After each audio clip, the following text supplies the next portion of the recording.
कुछ कम लोग दिख रहे हैं, कुछ कम लोग क्लास शुरू करने से पहले हम लोग थोड़ा सा क्लास शुरू करने से पहले हम लोग थोड़ा सा क्लास शुरू करने से पहले हम लोग थोड़ा सा क्लास शुरू करने से पहले हम लोग थोड़ा सा क्लास शुरू करने से पहले हम लोग थोड़ा सा क्लास शुरू करने से पहले हम लोग थोड़ा सा क्लास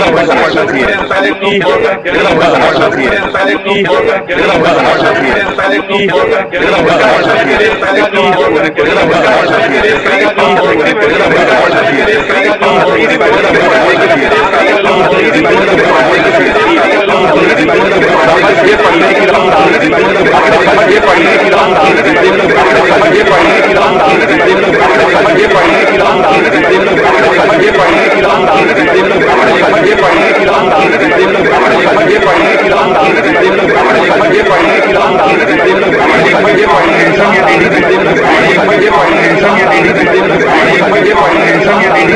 से पहले हम लोग थोड़ा सा क्लास शुरू करने से पहले हम लोग थोड़ा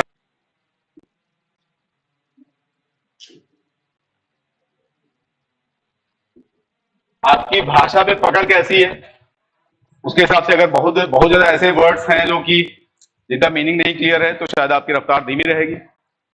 तीसरी मगर सबसे इंपॉर्टेंट चीज है कंसंट्रेशन ऑफ माइंड, आपका कंसंट्रेशन लेवल। ये तीनों एक दूसरे पे भी डिपेंड करते हैं, मगर अलग अलग हम बात करें तो आपकी पढ़ने की रफ्तार इन तीन वेरिएबल्स पे, इसमें सबसे इंपॉर्टेंट कौन सा है? ऐसा कंसंट्रेशन भाई, अब एक जगह मैंने लिंग्विस्टिक इंपॉर्टेंट बता दिया तो हर जगह वही बताते रहेंगे ऐसा। सब धान 22% नहीं खोलिए। कंसंट्रेशन ऑफ माइंड जो है ये फर्दर 2-3-4 वेरिएबल्स पे डिपेंड करता है। एक वेरिएबल है एक्सटर्नल एनवायरनमेंट, बाह्य वातावरण। दूसरा है इंटरनल एनवायरनमेंट, आंतरिक वातावरण। तीसरा है आपकी health, mental as well as physical health. ये भी तीनों ओवरलैपिंग डोमेन्स हैं, एक्सटर्नल एनवायरनमेंट, इंटरनल एनवायरनमेंट और आपकी mental and physical health, psychosomatic health. ठीक, इन तीनों में से सबसे ज्यादा कंट्रोल या कमांड आप किस पे कर सकते हैं? सबसे ज्यादा कंट्रोल या कमांड इन तीनों में से internal environment. Exactly, internal environment सबसे ज्यादा कंट्रोल कमांड कर सकते हैं ना। कुछ हद तक पार्शियल कंट्रोल हेल्थ वाले भी कर सकते हैं, मगर कई बार एक्सटर्नल एनवायरनमेंट भी डिपेंड करता है। जब डेंगू वाला टाइम चल रहा है, चिकनगुनिया डेंगू वाला, तो आप कितनी भी सावधानी बरतें खतरा हो सकता है। कोविड वाले टाइम पे लोगों ने बहुत सावधानी बरती, एकदम पक्का परमानेंट कुंडी बंद रखी अपने घर की, और उसके बाद घुस गया वायरस। तो कहीं ना कहीं एक्सटर्नल एनवायरनमेंट जो है वो एक तरह से आपकी हेल्थ को खतरे में डाल सकता है। इस पे आप काफी कुछ कंट्रोल कर सकते हैं, इस पे पार्शियल कंट्रोल कर सकते हैं। ये डिपेंड करता है, काफी सिचुएशनल है। आपका घर थोड़ा शांत वाली जगह पर है, जैसे अब यहाँ हम लोग रिलेटिवली शांत जगह पे हैं। अभी ये क्लास एकदम चौराहे पे चल रही होती तो मतलब लग रहा होता है जैसे चौराहे पे खड़े होकर क्लास हो रही है। तो मोटे तौर पर ये काफी सब्जेक्टिव सिचुएशनल है। इंटरनल एनवायरनमेंट जिन वेरिएबल्स पे डिपेंड करता है उसमें एक है peace and tranquillity of your mind. आपका मस्तिष्क कितना शांत और स्थिर है। आपने महसूस किया होगा कुछ ऐसे बच्चे होते हैं जिनसे अगर कहा जाए 10 मिनट शांति से बैठे रहो एक जगह पर, तो बड़ा मुश्किल है उनके लिए, वो मतलब 1 मिनट नहीं रह पाएंगे एक जगह पे। कुछ दूसरे ऐसे बच्चे होंगे जो काफी कुछ, हालांकि वैसे लगभग एक्सटिंक्ट हो चुके हैं ऐसे बच्चे जो शायद शांत स्थिर तरीके से बैठ पाए थोड़ी देर। मगर peace and tranquillity of your mind काफी हद तक आपके इंटरनल एनवायरनमेंट के लिए कितना शांत और स्थिर मानस आपका है। दूसरा एडेप्टेबिलिटी, अनुकूलन का स्तर। आप किस तरह से चेंज इन एक्सटर्नल एनवायरनमेंट उससे अडेप्ट करते हैं। जैसे हुआ ना, कई बार आपके घर पे कोई गेस्ट आ गए बाई चांस। गेस्ट आने पे एक तरह का रिस्पांस करने का तरीका है कि भाई अब तो पढ़ाई लिखाई तभी चालू होगी दोबारा जब गेस्ट चले जाएंगे 3 दिन बाद। दूसरा तरीका है कि भाई आए गेस्ट तो ठीक है, आधा पौन घंटा थोड़ा सा हम डिस्टर्ब रहेंगे और फिर अपना चुपचाप पढ़ना लिखना चालू कर देंगे ना, अपने अपनी नॉर्मल लाइफ को रिज्यूम कर लेंगे। तो कई बार एडेप्टेबिलिटी एडेप्टेबिलिटी मजेदार बात है कि धीरे धीरे कम होती जा रही है। महसूस कर रहे हैं? एक जनरेशन पहले, आज से 15-20 साल 25 साल पहले सामान्य लोग ज्यादा एडेप्टेबल थे, ज्यादा अनुकूलन आसानी से सहज सरल तरीके से कर लेते थे। अब नहीं कर पा रहे हैं, क्यों ऐसा? Why our adaptability is getting deteriorated over a period of time in last 1 or 2 decades? हाँ? नहीं, एडेप्टेबिलिटी की बात कर रहा हूं मैं, गाइडेंस वाइडेंस तो अलग चीज हो गई। एडेप्टेबिलिटी मतलब आप किसी भी परिवेश में उसमें बदलाव आने के कारण कितनी आसानी से, कितनी सहजता से अपने आप का अनुकूलन कर लेते हैं, अडेप्ट कर लेते हैं। अगर वातावरण में, बाह्य वातावरण में कोई परिवर्तन आता है तो उस परिवर्तन के सापेक्ष आप कितना सहजता से अपने आप को अनुकूलित कर लेते हैं, ये एडेप्टेबिलिटी मतलब ये। समझ में आ रहा है? उसका कम होने की रीजन बड़ा है कि एडवर्सिटीज हमारी लाइफ से कम हो गई हैं। ये जो मिडिल अपर मिडिल क्लास है, इसमें जो एडवर्सिटीज हैं, विषम परिस्थितियां हैं, कई बार विषम परिस्थितियां इंसान को अडेप्ट करना सिखाती हैं, है कि नहीं? जैसे आपको मालूम है घर पे एक ही तरह की सब्जी बनेगी, करेला ही बनेगा, तो आपको करेला खाना अडेप्ट करना पड़ेगा।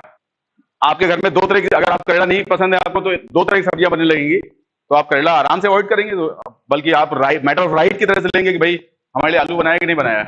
तो काफी हद तक जैसे जैसे किचन में, तो एक एग्जाम्पल दिया मैंने कि जैसे दो सब्जियां बन सकती हैं, तो आप करेला खाने के लिए अडेप्ट नहीं करेंगे। तो मोटे तौर पर कई बार एडवर्सिटीज कम हुई हैं, इसलिए हमारा एडेप्टेबिलिटी कमजोर हुआ है। समझ में आ रही बात?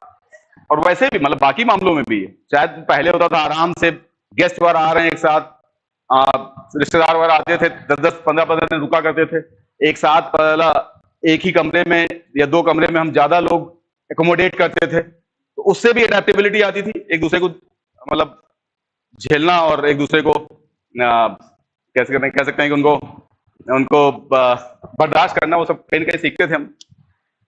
इंटरनल एनवायरनमेंट के लिए तीसरा वेरिएबल है क्लैरिटी, स्पष्टता। स्पष्टता जो है चाहे जीवन को लेकर के हो, clarity about the basic fundamentals of your life, जीवन को लेकर के दृष्टि आपकी स्पष्टता कितनी दुरुस्त है, ये भी इंटरनल एनवायरनमेंट का एक बड़ा फैक्टर है। और दूसरा clarity about the task at hand, जो आप काम कर रहे हैं उस पे लेकर के कितनी ज्यादा क्लैरिटी। जैसे भी आप आईएएस तैयारी कर रहे हैं, पीसीएस की तैयारी कर रहे हैं, तो कितनी ज्यादा स्पष्टता है उसको लेकर के। बहुत तरह के कंफ्यूजन्स, बहुत तरह के एप्रीहेंशंस, बहुत तरह के inhibitions, dilemmas, doubts, insecurities, uncertainties अगर ये हैं तो इंटरनल एनवायरनमेंट पीसफुल नहीं रह सकता। पूरे टाइम पे इंटरनल एनवायरनमेंट आपका उसका एंट्रोपी लेवल बड़ा हाई रहेगा। आपके इंटरनल मतलब माइंड का एंट्रोपी लेवल, डिसऑर्डरलीनेस काफी हाई रहेगी। समझ रहे हैं? तो काफी कुछ clarity about the life, basic fundamentals, basic aim of your life, plus clarity about the task at hand. जैसे आप तैयारी यहां कर रहे हैं और पूरे टाइम पे दिमाग में चला यार तैयारी तो सही मायने में दिल्ली में होती है, हम बेकार में टाइम वेस्ट कर रहे हैं, काश मेरे पापा अपना खेत बेच करके हमको दिल्ली भेज पाते तो शायद तैयारी ठीक से हो पाती। तो इस तरह अगर आपके दिमाग में चल रहा है तो इसका मतलब है कि परमानेंट सेल्फ डाउट, परमानेंट बहुत तरह के एप्रीहेंशंस, इनहिबिशंस वो आपको घेरे हुए हैं, इंटरनल एनवायरनमेंट पीसफुल नहीं रहेगा। चौथी चीज है absence of distractions. Internal environment में डिस्ट्रैक्शंस का भी बहुत बड़ा रोल है, समझ रहे हैं? और मानव ने अपने अभी तक की सभ्यता का, अभी तक के पूरे विकास क्रम का सबसे बड़ा इंस्ट्रूमेंट ऑफ मास डिस्ट्रैक्शन खोज लिया है, मोबाइल फोन। तो एक तरह से परमानेंट एक बड़ा मास डिस्ट्रैक्शन का इंस्ट्रूमेंट हम लेकर के घूमते हैं।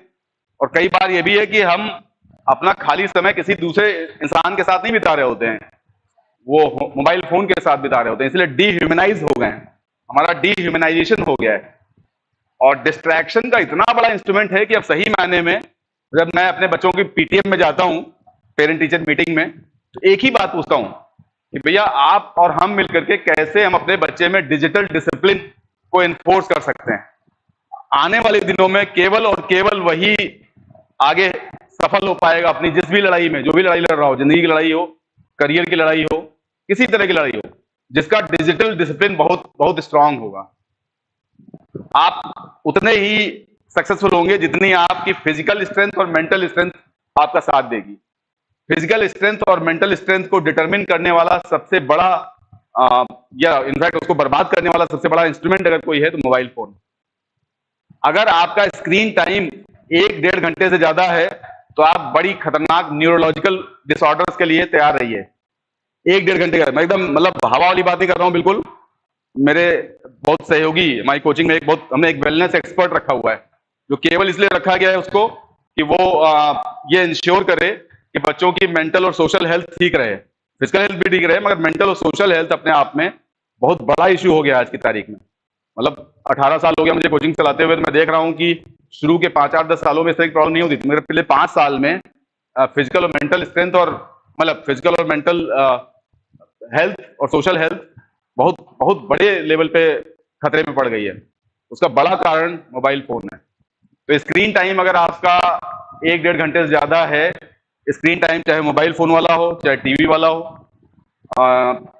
कैसा भी स्क्रीन टाइम, तो आप समझिए कि आपके लिए आपको बहुत तरह की न्यूरोलॉजिकल प्रॉब्लम्स लगभग दस्तक दे रही है।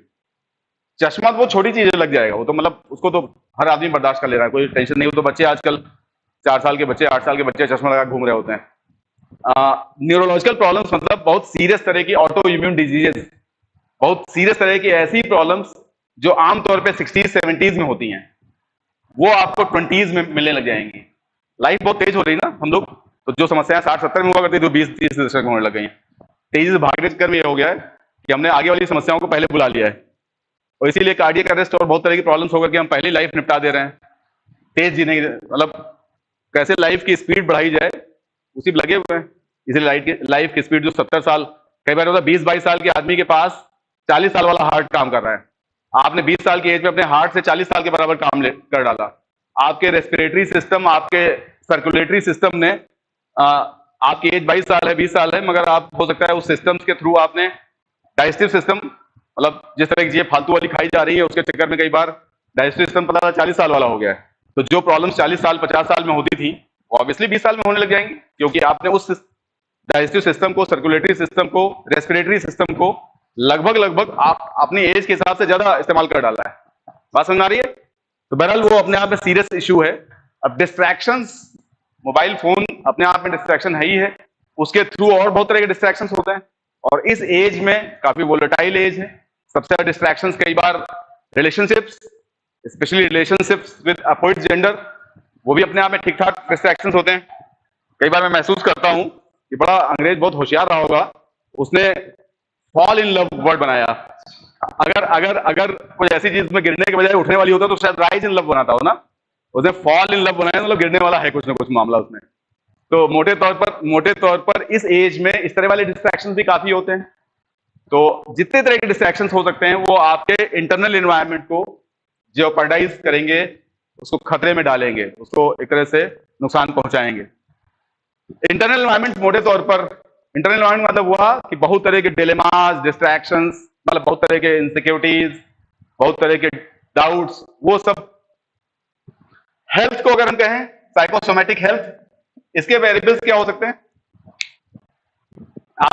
आपकी हेल्थ किन वेरिएबल्स पे आमतौर पे डिपेंड करती है? डाइट एंड न्यूट्रिशन काफी इंपॉर्टेंट है।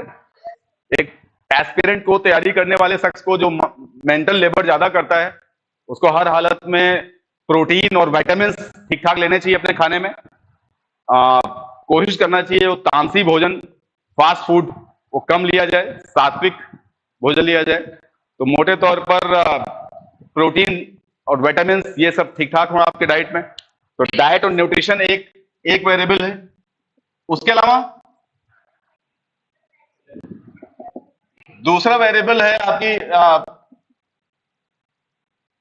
हेल्थ को खतरे में डालने वाला आपकी लाइफस्टाइल। लाइफस्टाइल में जैसे आप कुछ ज्यादा ही नॉकटर्नल एनिमल बन गए, धीरे धीरे रात्रिचर प्राणी अगर हो गए हैं, तो ऑब्वियस सी बात है कि आपकी बायोलॉजिकल क्लॉक और नेचुरल क्लॉक सिंक्रोनाइज नहीं रह पाएगी। उसमें भी आपकी तबीयत खराब होगी। डाइजेस्टिव सिस्टम खराब करने का बहुत बड़ा कारण है कि अगर आप देर से सोते हैं और देर से उठते हैं तो हर हालत में समस्या होनी है। और मतलब मैं हमेशा एक चीज मानता हूं कि there is a very strong correlation between rising early in the morning and rising above in the world. जितने महान पुरुष अभी तक धरती पे हुए हैं उसमें अधिकांश अधिकांश अर्ली राइजर्स रहे हैं। तो जल्दी उठने का एक अपना अलग तरह का उसके मतलब मल्टीपल मल्टीपल बेनिफिट्स हैं। तो हर हालत में early to bed and early to rise वाला जो पुराना सिद्धांत है वो टाइम टेस्टेड है, उस पर भरोसा करना चाहिए। मगर ये जो मोबाइल फोन आया है उसने हमारी दिन रात सब हराम कर रखे हैं, उसमें रात में नींद भी देर से कर दी है। कोशिश करनी चाहिए किसी हालत में सोने से लगभग 2 घंटे पहले तक मोबाइल फोन इस्तेमाल न किया जाए, जिसमें आप सबसे ज्यादा इस्तेमाल कर रहे होते हैं। मतलब अगर आप साउंड स्लीप चाहते हैं तो कोशिश करिए कि सोने से 2 घंटे पहले किताब पढ़िए, कुछ और पढ़िए, मोबाइल फोन इस्तेमाल न करिए। समझ आ रहा है? तो मोटे तौर पर लाइफस्टाइल, आपका फिजिकल एक्टिविटी लेवल, हर हालत में कोशिश करिए कि ठीक ठाक फिजिकल एक्टिविटीज हो, तभी आप हेल्दी रह पाएंगे। हेल्दी रहना अपने आप में वाकई चुनौती है। और हमको लगा कोविड आया इसीलिए था कि आप चेक कर पाओ। ये जो भूलने लग गए थे ना, हेल्थ इज ट्रू वेल्थ, उसको याद दिलाने के लिए कोविड आया था। कुछ बेचारे ज्यादा भयंकर से भूल गए थे तो दुनिया से निपट गए, मगर जो बचे हैं उनको कोविड का बाप आने के लिए तैयार है आने वाले दिनों में। मतलब अगर ये मैन मेड वायरस था तो अभी तो और खतरनाक वायरसेस आने वाले दिनों में आएंगे। अगर आप पहले से अपने आप को फिट नहीं रखे हुए हैं, आप अपने आप को फिजिकली, मेंटली, सोशली हेल्दी नहीं रख रहे हैं, तो समस्याएं आने वाले दिनों में और बढ़ सकती हैं। समझ में आ रहा है? तो मोटे तौर पर हेल्थ के लिए ये सब वेरिएबल्स हैं। अब अगर मैं एक एग्जांपल, ये समझ में आ गया? कुछ डाउट किसी को? मतलब समझ के पढ़ने की रफ्तार 3 वेरिएबल्स पे डिपेंड करती है: फैमिलियरिटी और interest over the subject which you are reading in, your linguistic skills and concentration of mind। Concentration आपके एक्सटर्नल एनवायरनमेंट पे, इंटरनल एनवायरनमेंट पे, आपकी फिजिकल और मेंटल हेल्थ इस पर डिपेंड करता है। Internal environment, peace and tranquillity of mind, adaptability, clarity over the basic fundamentals of your life, and clarity about the task at hand, basic nuances of civil service preparation which you are pursuing right now। तो उस पे, और distractions, इसी तरह से health के अलग variables हैं। अगर मैं एक एग्जांपल लूं कि एक बंदा है ए और दूसरा है बी। ये ए जो पढ़ रहा है, समझ के पढ़ रहा है 50 वर्ड्स पर मिनट, समझ के पढ़ने की रफ्तार ए की 50 शब्द प्रति मिनट। बी जो है समझ के पढ़ने की रफ्तार है 200 वर्ड्स पर मिनट। हमने सामान्य स्पीड ली है, बहुत एक्सेप्शनल नहीं ली है। ओशो की रफ्तार 2,500-3,000 वर्ड्स पर मिनट रही होगी, फोटोजेनिक मेमोरी टाइप वाला मामला। हम सब जिस क्लास से बिलोंग करते हैं उसकी स्पीड ली है। अब ये बंदा मान लीजिए एक दिन में पढ़ रहा है 4 घंटा, ये बंदा एक दिन में पढ़ रहा है 13 घंटा। दोनों में से ज्यादा इफेक्टिव कौन पढ़ रहा है? बी है ना। इसके 4 घंटे की टक्कर लेने के लिए इसको 16 घंटा पढ़ना पड़ेगा। तो हो सकता है इसका 4 घंटा एडिक्वेट हो, सफिशिएंट हो, इसका 13 घंटा भी इनसफिशिएंट है। तो हमको इस रैट रेस में नहीं पढ़ना चाहिए, घंटे बढ़ाने के चक्कर में नहीं जाना चाहिए। बकवास आइडिया है ये। हमको वर्ड्स पर मिनट बढ़ाने की तरफ आगे बढ़ना चाहिए। अगर 50-60 वर्ड्स पे हैं आप, 70-80-100 वर्ड्स पर मिनट पहुंचाइए, 125-150 वर्ड्स। हमको अपनी रीडिंग विद कॉम्प्रिहेंशन स्पीड बढ़ाने की तरफ आगे बढ़ना चाहिए। उस पे काम करने के लिए इन सब वेरिएबल्स पे काम करना जरूरी है। समझ में आ रहा है? इन सब वेरिएबल्स पे काम किया जाएगा तो आपकी समझ के पढ़ने की रफ्तार अच्छी होगी। अगर आप धीरे धीरे करके उत्तरोत्तर अपनी स्पीड को 50-60 से 70-80, 100, 150, में भी 200 तक पहुंचा लेते हैं, 3-4 घंटा, 5 घंटा सफिशिएंट। आपकी स्पीड 40-50 वर्ड्स पर मिनट है तो आप 16 घंटे लेके किताब बैठे रहिए, कोई खास मतलब नहीं है उसका। समझ में आ रहा है? पक्का? तो ये समझ के पढ़ने की रफ्तार किन वेरिएबल्स पे डिपेंड करती है। क्लियर हो गया? कोई डाउट्स, कुछ क्वेश्चंस इसको लेकर के? एक्चुअली WHO जो हेल्थ को डिफाइन करता है, WHO कहता है health is a complete physical, mental and social wellbeing. Physical wellbeing, mental wellbeing, social wellbeing, physical wellbeing सब लोग समझ रहे होते हैं कि बॉडी के ऑर्गन्स अपने ऑप्टिमम लेवल पे परफॉर्म कर रहे हैं कि नहीं कर रहे हैं। मोटे तौर पे कोई आपको असहनीय पीड़ा और दर्द और ये सब टाइप कुछ नहीं हो रहा है, कुछ ऐसा जो आमतौर पे पैथोलॉजिकल टेस्ट के थ्रू पता लग जाता है। ये मेंटल और सोशल हेल्थ ज्यादा इंपॉर्टेंट है आज की तारीख में। मेंटल हेल्थ, बहुत तरह के depression, anxiety disorders, bipolar disorder, वो आजकल बड़ा कॉमन हो गए हैं, क्योंकि लाइफ में अनसर्टेनिटी जैसे बढ़ती है, इनसिक्योरिटीज बढ़ती हैं, वैसे वैसे इस तरह के स्ट्रेस रिलेटेड प्रॉब्लम्स बढ़ती हैं। मेंटल हेल्थ, सोशल हेल्थ भी काफी कुछ, क्योंकि man is a social animal ना, हालांकि of late it is gradually becoming as an economic animal now. अब मनुष्य एक धीरे धीरे सामाजिक प्राणी नहीं, आर्थिक प्राणी बनता जा रहा है। हर चीज में कॉस्ट बेनिफिट एनालिसिस करता है कि इसमें कॉस्ट क्या लगेगी, बेनिफिट्स क्या होंगे, तो वो तो एक तरह से बदलता रहा है। मगर तभी चूंकि एक सामाजिक प्राणी है मनुष्य, और लगभग 300-400 जनरेशन से रिलेशनशिप्स में रहता चला आ रहा है, सोसाइटी में रहता चला आ रहा है।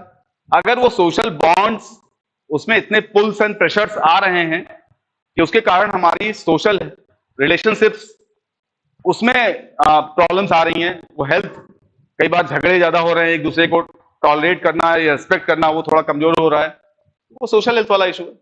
छोटी छोटी बात पे हमको गुस्सा आ जा रहा है, या कोई भी इरिटेट हो जा रहा है बिल्कुल ना सामान्य चीज पे, उसका एक बड़ा कारण हमारी सोशल हेल्थ खराब होने का मोबाइल फोन है।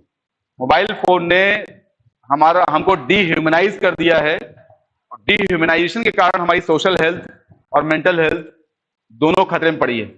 चूंकि ये एपिडेमिक आया है, over use of mobile phone, digital intoxication, वो उसका टाइम अभी मुश्किल से 4-5 साल 6 साल हुआ है, तो इसके भयावह परिणाम अभी आने जस्ट शुरू हुए हैं, अभी आने और खतरनाक तरीके से आपको, हर इंसान को जो मोबाइल फोन को एक सर्टेन लेवल से ज्यादा इस्तेमाल कर रहा है, मोबाइल फोन या स्क्रीन टाइम, स्क्रीन टाइम दो तरह का होता है। एक जो आप अपने घर पे 3 तकिया लगा के देखते हैं वो वाला स्क्रीन टाइम, और दूसरा वो जो आप क्लासरूम में देखते हैं, क्लासरूम में भी स्क्रीन टाइम ही होता है। किसी वाजीराम में, किसी श्रीराम में, किसी दिल्ली और बड़ी बड़ी कोचिंग में आप स्क्रीन पे ही क्लास अटेंड कर रहे होते हैं, क्योंकि 500 लोग बैठे हैं, तो जैसे हम लोग इंटरेक्शन कर रहे हैं वैसा स्कोप नहीं है, बात समझ रहे हैं। वहां आपको स्क्रीन पे दिख रहा है, तो स्क्रीन टाइम वो भी है, 6 घंटे क्लास हो रही, 6 घंटा स्क्रीन देखा आपने। अब स्क्रीन पे कॉन्सेंट्रेट करना, चूंकि हम पिछले 200-400 जनरेशन से नहीं किया हमने, 400 जनरेशन से हमने लोगों को देखा है सामने, अब एकदम से स्क्रीन देखना चालू हो गया है, तो पूरा जो सिस्टम हमारा है वो हिल गया है, और उसके हिलने के कारण आपकी हेल्थ हिल जाएगी, हिलने चालू हो गई होगी, उसकी हिलेगी। तो वो मोटे तौर पर सोशल हेल्थ मतलब it has to do with health of our relationships, ठीक है। मतलब जो बहुत जल्दी जल्दी चिड़चिड़ापन आ जाता है, बहुत जल्दी जल्दी गुस्सा आता है, हम कई बार कुछ ज्यादा ही डोमिनेट करने वाले रिलेशनशिप्स में रहते हैं, नॉट ओनली कॉन्जुगल रिलेशनशिप, बाकी नॉर्मल रिलेशनशिप में भी यही हो रहा है। कम्युनिकेशन गैप बढ़ रहा है परिवारों में, परिवार के अंदर हर आदमी जब एक साथ मिलता है आधे 1 घंटे के लिए, तो अपने अपने मोबाइल फोन में लगा रहता है, तो किसी तरह का आपस में बातचीत करने का, एक संवाद करने का, एक दूसरे के सुख दुख को सुनने समझने का, उसको महसूस करने का, वो सब समय जा रहा है, तो उसकी कीमत चुकानी पड़ेगी। समझ आ रहा है? और कोई प्रश्न जो भी हमने बात की इस पे किसी तरह का, कोई डाउट, कोई काउंटर? हाँ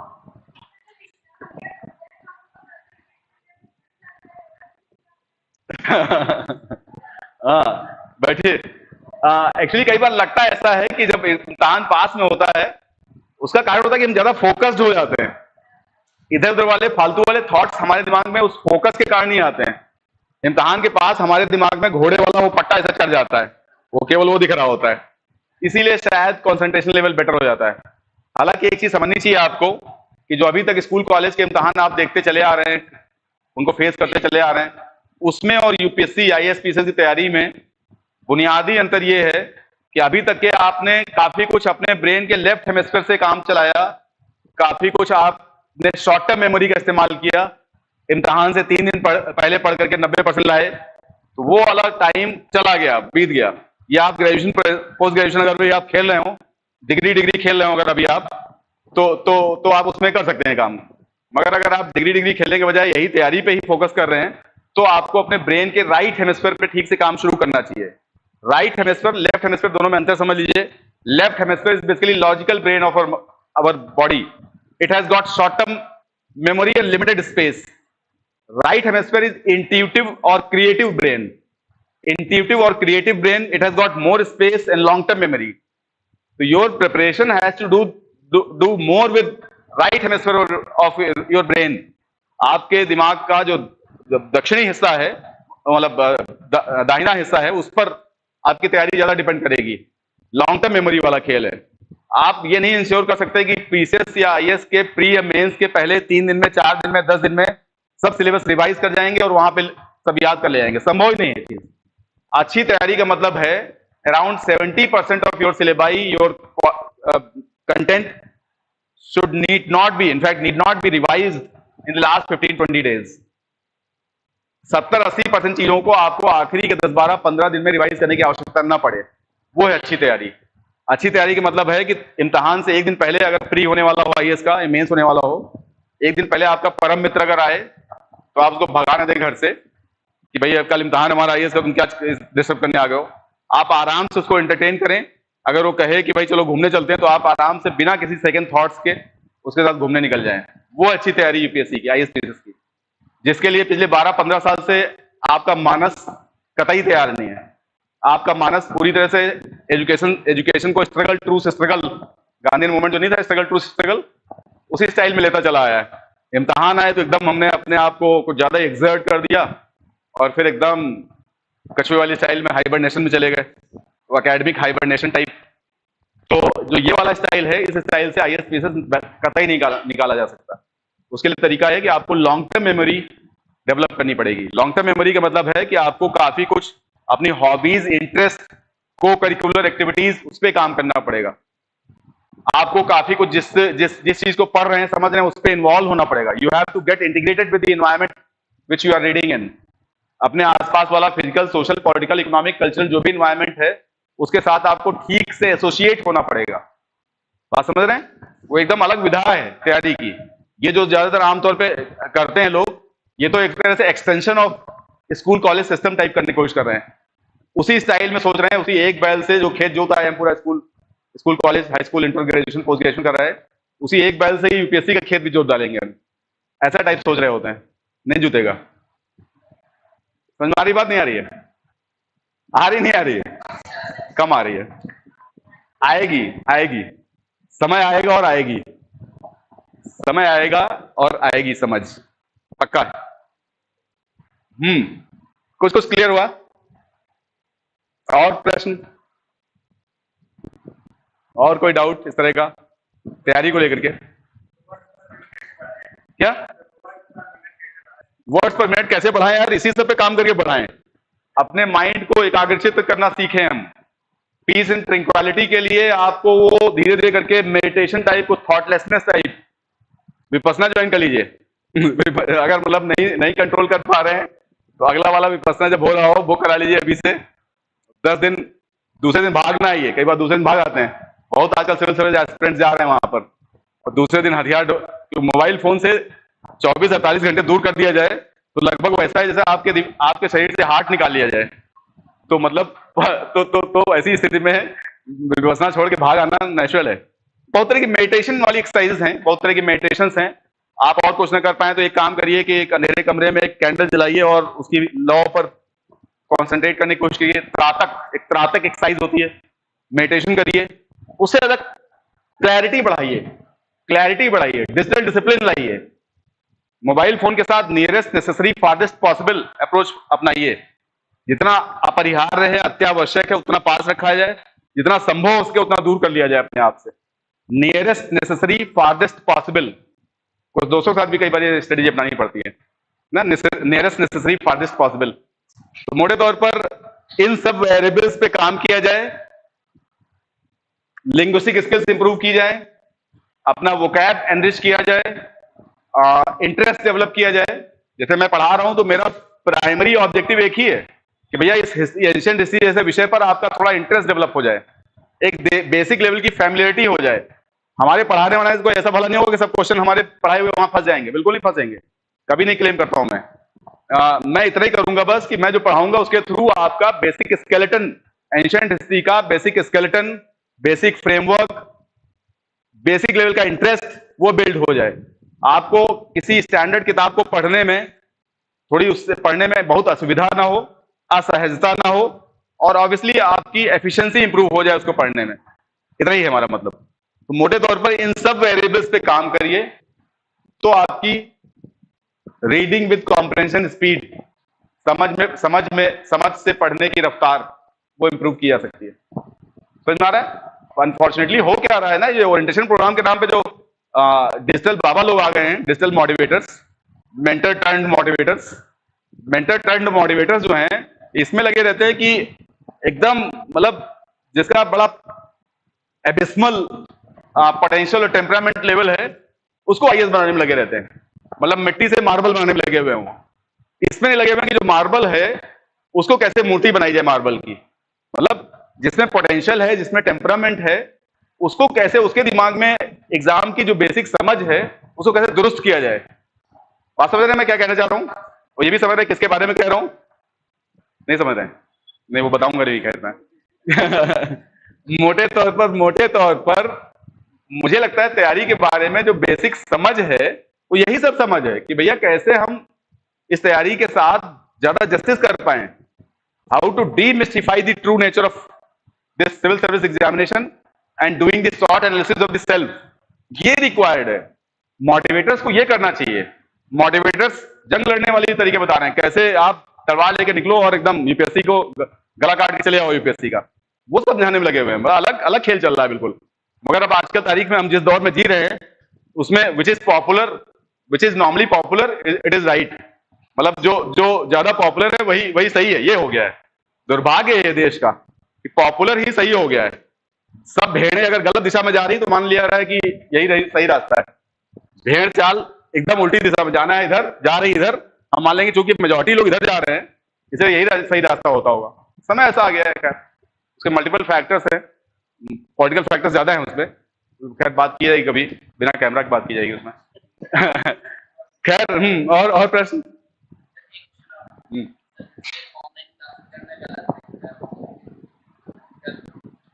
मतलब ये ऑनलाइन क्लास जो मैंने, ये इनका प्रश्न है ऑनलाइन क्लास, मैं एकदम इंपीरिकल एविडेंसेस के बेसिस पे कह सकता हूं। Empirical evidences of around 1000+ aspirants, 1000 से ऊपर वाले एस्पिरेंट्स का हमारे पास इंपीरिकल डेटा है।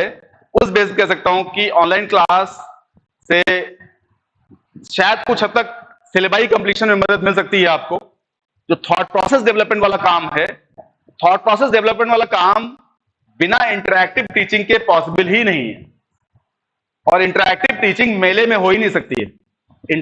इंटरैक्टिव टीचिंग के लिए ये भी एक तरह से मेला ही है। इंटरैक्टिव टीचिंग शायद 30-40 मैक्सिमम 40 स्टूडेंट्स, जो कई बार एक किसी क्लास के लिए 35-40 स्टूडेंट्स की जो एक ऑप्टिमम स्ट्रेंथ की बात की जाती है, उसका मतलब ये है कि एक डायलॉग जो है, एक इंटरैक्टिव टीचिंग स्टूडेंट के बॉडी लैंग्वेज को मेंटोर या टीचर ऑब्जर्व कर पाए, उसकी विषय के साथ असहजता को वो नोटिस कर ले जाए, वो 35-40 स्टूडेंट से ऊपर संभव नहीं है। तो थॉट प्रोसेस डेवलपमेंट के बिना इस तैयारी में कुछ नहीं किया जा सकता। ये बात हमारे ख्याल समझ में आ गई होगी। मतलब लिंग्विस्टिक स्किल्स डेवलपमेंट और thought process development syllabi completion से कहीं ज्यादा इंपॉर्टेंट है। दुर्भाग्य से ये पूरा मशीनरी लगी हुई है, पूरा मार्केट जो बाजारवादी अर्थव्यवस्था इसके साथ जुड़ गई है, कोचिंग कल्चर के साथ जो ओवर कॉमर्शलाइजेशन हो गया है, कोचिंग अब एमबीए वाले संभाल रहे हैं। मजेदार बात है कि आज की तारीख में आईएएस की कोचिंग में क्या सब्जेक्ट कैसे पढ़ा जाए वो एमबीए वाले बता रहे हैं, बड़ी कोचिंग में, मतलब ऑनलाइन कोचिंग में जितना जानता हूं मैं। तो मोटे तौर पर वो एक धंधा है प्योर। इससे थॉट प्रोसेस डेवलपमेंट कतई नहीं किया जा सकता। कतई मतलब कतई नहीं। सिलेबस कुछ हद तक पूरा किया जा सकता है, मगर सिलेबस पूरा करके क्या कर लेंगे आप?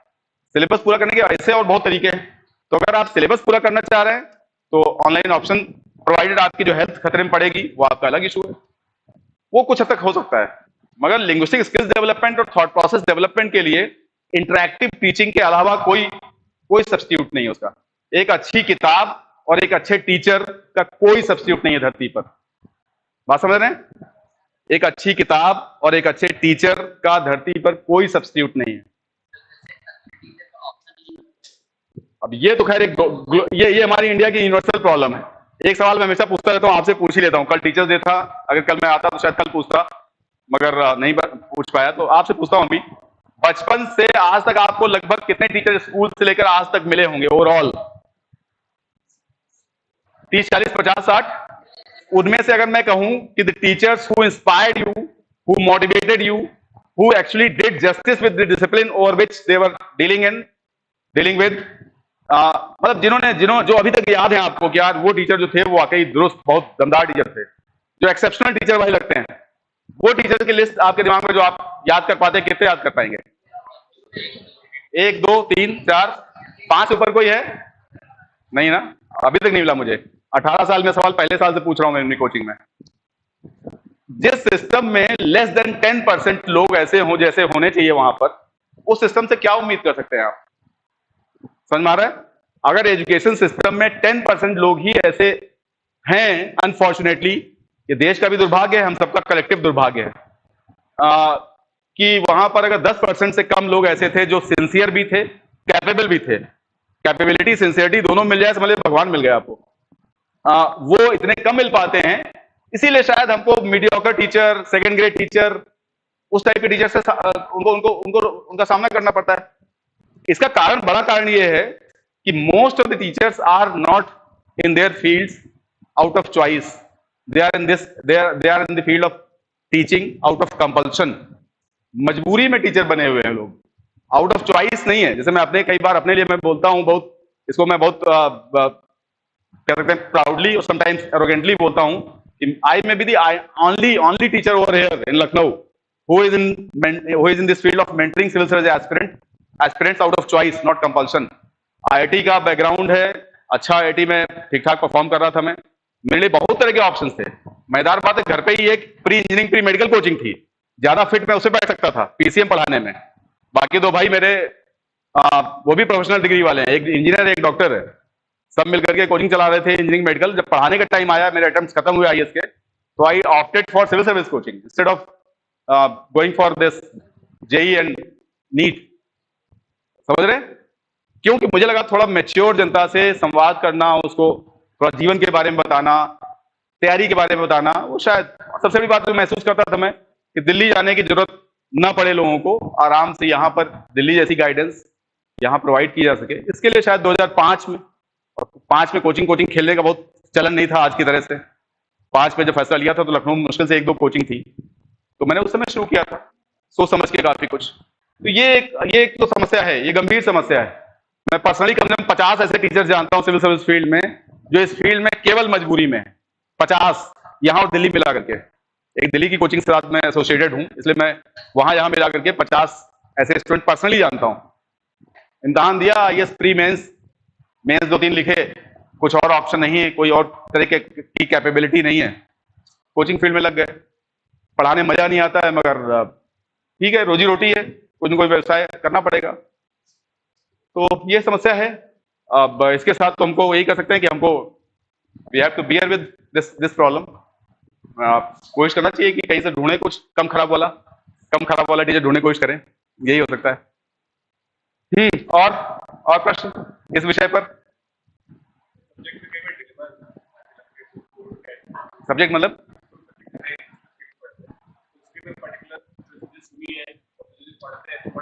हाँ, ये वाला कई बार सब्जेक्ट के अंदर भी बहुत तरह के, एक्चुअली कई बार यही नहीं है कि क्या पढ़ना, कैसे पढ़ना, क्या गाइडेंस का मतलब ये नहीं है। माइक्रो लेवल गाइडेंस का मतलब है कि शायद उस विषय में जहां पे कुछ डाउट्स, डिलेमास का स्कोप है, उन डिलेमास को, डाउट्स को क्लियर किया जाए। कोई ऐसा कैपेबल मेंटोर हो जो जब पूरी तैयारी के दौरान हमें जहां किसी विषय में कोई ऐसी समस्या आए तो उसका निवारण कर सके। मुझे लग रहा है यही रोल है एक तरह से। अब इसमें समय हम कैसे कहते हैं, अपने वाले पोर्शन में तो हम इतना भरोसा दिला सकते हैं कि जो मेरी क्लास होगी एंशिएंट हिस्ट्री में जितने डाउट्स, डिलेमास, जिस तरह की चीजें हो सकती है उनको हम क्लियर करने की कोशिश करेंगे। हालांकि एंशिएंट हिस्ट्री मेरा पसंदीदा विषय नहीं है, मैं सही मायने में टीचर हूँ इकोनॉमिक एंड सोशल डेवलपमेंट का, मगर अब यहाँ वालों ने कहा नहीं एंशिएंट हिस्ट्री पढ़ाओ तुम, तो हमने कहा चलो भाई एंशिएंट हिस्ट्री पढ़ाते हैं। मतलब ये बाई चॉइस नहीं है, बिल्कुल मेरा बाई चॉइस सब्जेक्ट है discussion on democracy, development and demography. तो अगर मुझे कहा जाए डेमोक्रेसी पे बात करनी, डेवलपमेंट पे बात करनी हो, विमेन रिलेटेड इश्यूज पे बात करनी हो, हेल्थ एजुकेशन पे बात करनी हो, पॉवर्टी इनइक्वालिटी पे बात करनी हो, एग्रीकल्चर अर्बनाइजेशन पे बात करनी हो, उस पर मैं एकदम तबीयत से एकदम मतलब मन लगा के बात कर सकता हूँ। वो ऐसी बात कर सकता हूँ जितने जिस लेवल के इंडिया में पब्लिक इंटेलेक्चुअल्स होंगे, वो उनसे आप कंपेयर कर सकते हैं हमारी बात को, हमारे विचार को। उतना उतना मैं श्योर कर सकता हूँ। चलिए खैर, तो हमारे ख्याल से ये शुरू वाला पोर्शन खत्म हुआ, हम लोग सब्जेक्ट पे आ जाएं। Okay, thank you.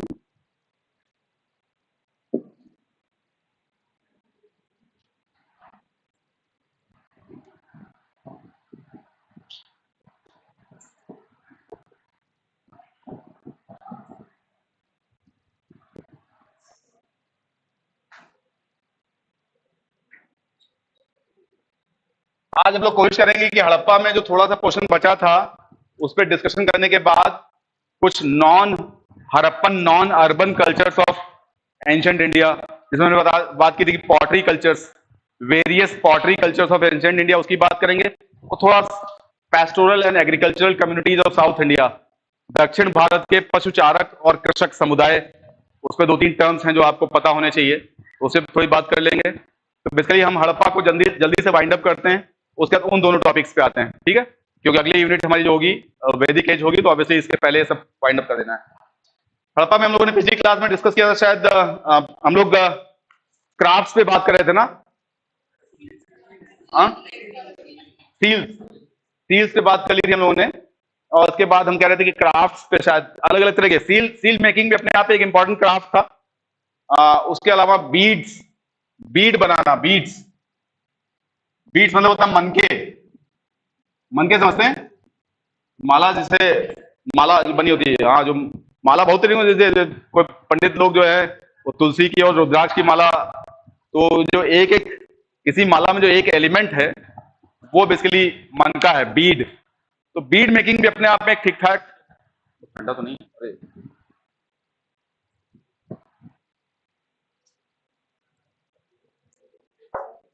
Bead making भी अपने आप में एक इंपॉर्टेंट प्रोफेशन था। और लोथल और चनुदाड़ो, ये बीड मेकिंग के लिए काफी पॉपुलर थे। लोथल में और चानूदाड़ो साइट सुनी है आपने? किसके पास है, कौन सी बड़ी साइट के पास है?